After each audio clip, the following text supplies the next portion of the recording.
What do you think he's going to come out with in the first? I have a feeling he's going to come out swinging when he gets into office in terms of kind of executive orders and stuff like that. I think so. What do you think? Where do you think?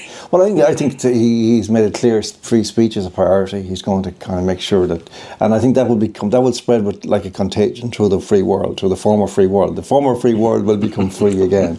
You know, the world that they closed down in 2020, unless they can find. I don't want to tempt fate by saying, you know, these guys are.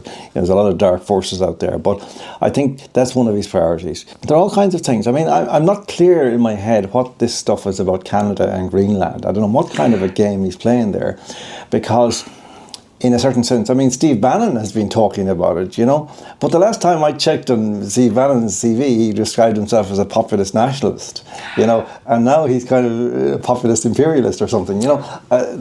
Well, Steve Bannon, to me, is he's centred as himself now as the voice of the MAGA movement, if you like. Yeah. The diehards. I think that is true to a certain, like there's certain truth there.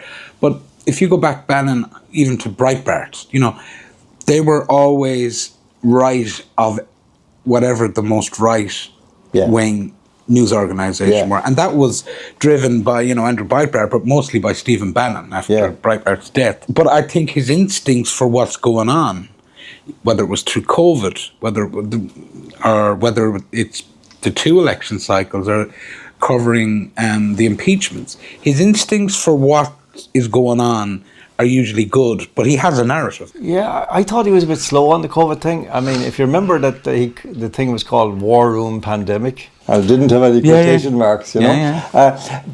But there is, you're right. I mean, there was one of the most telling things that I've seen about him and the character of him. And it's a very interesting character because it's not in any way vindictive or vicious in the normal sense, but he's as hard as nails.